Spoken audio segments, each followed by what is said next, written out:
Bienvenue chez Pernod Ricard, co-leader mondial des vins et spiritueux, où nous venons rencontrer Gilles Bogart, directeur financier du groupe, qui a été sélectionné pour le trophée du directeur financier de l'année.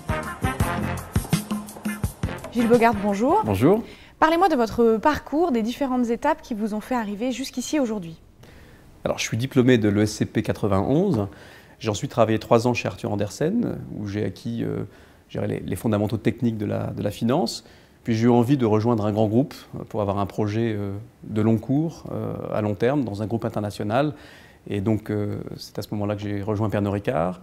J'ai eu 6 postes différents chez Pernod Ricard, certains fonctionnels, d'autres opérationnels. Et je dirais que ces postes opérationnels m'ont permis d'avoir une meilleure compréhension des enjeux business, donc qui me sont très utiles pour le poste que j'occupe aujourd'hui. Il y a 2 postes qui ont été très utiles pour être directeur financier aujourd'hui. Tout d'abord, la direction du développement, de 2003 à 2008, qui m'a permis d'avoir une meilleure compréhension des enjeux stratégiques, qui m'a permis aussi d'interagir avec tous les organes de direction du groupe et avec toutes les composantes de la finance. Et ensuite, le poste que j'ai occupé avant mon poste actuel, donc directeur général du Brésil, où j'ai pu avoir une expérience de management général et un lien avec le business beaucoup plus fort. Comment fonctionne le département finance chez Pernod Ricard et comment celui-ci s'inscrit-il dans la stratégie de l'entreprise? Alors, dans un groupe décentralisé comme Pernod Ricard, c'est par les objectifs financiers qu'on pilote l'activité. Il y a d'un côté la finance que je qualifierais de corporate, qui couvre les domaines régaliens, donc qui est sous ma responsabilité.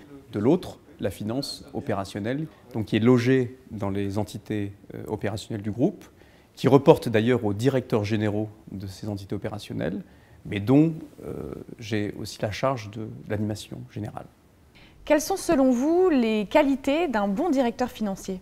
Je pense qu'un bon directeur financier aujourd'hui doit faire preuve de vision stratégique, il doit être capable de prendre du recul, être capable de ne pas simplement sacrifier au court terme, mais aussi d'avoir une vision long terme.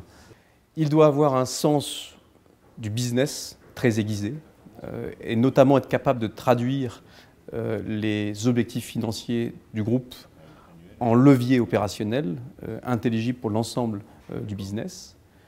Troisièmement, il doit faire preuve de leadership. Bon, c'est évidemment une qualité indispensable pour n'importe quel top manager, mais c'est ce qui permet au directeur financier d'avoir de l'impact sur les décisions, et ça requiert évidemment une force de conviction importante. Et le dernier point, c'est bien sûr les qualités de management d'équipe. Le directeur financier est un chef d'orchestre, il doit être capable de mobiliser toute une équipe, y compris l'équipe d'experts, et aussi être capable, par ses qualités de management, de faire le lien avec les opérationnels, donc en dehors de la finance, de désenclaver la finance de ses caractéristiques parfois un peu techniques. Vous venez de nous parler des qualités d'un bon directeur financier. Qu'est-ce qui vous plaît dans votre métier? Je pense que ce qui est passionnant aujourd'hui, surtout dans l'environnement dans lequel on est, qui est très volatile, très hétérogène, c'est que chaque jour qui passe, c'est différent du précédent.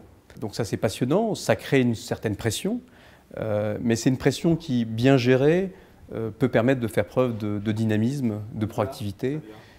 Ce qui me contribue à avoir du plaisir dans ce rôle, c'est que chez Pernod Ricard, la finance est au cœur de la stratégie, est très proche de l'activité, et en plus dans un environnement et des valeurs qui me conviennent, qui sont autour de la convivialité. Vous venez de me parler de convivialité, peut-être que votre devise maxime qui vous guide tant sur le plan personnel que dans votre vie professionnelle a un lien avec cette convivialité. Laquelle serait-elle? Alors, il y a une marque dans le portefeuille, une marque importante, qui est Jameson, qui a une devise qui est « The Irish Whiskey that does not take itself too seriously ». Et en fait, cette devise, je la fais mienne, travailler sérieusement sans se prendre au sérieux. Il y a une notion d'engagement, il y a une notion d'exigence, mais aussi de convivialité et finalement de plaisir. Et je pense que c'est très révélateur finalement du socle de valeurs qu'on a chez Pernod Ricard, qui est largement autour de la convivialité, du plaisir à travailler ensemble.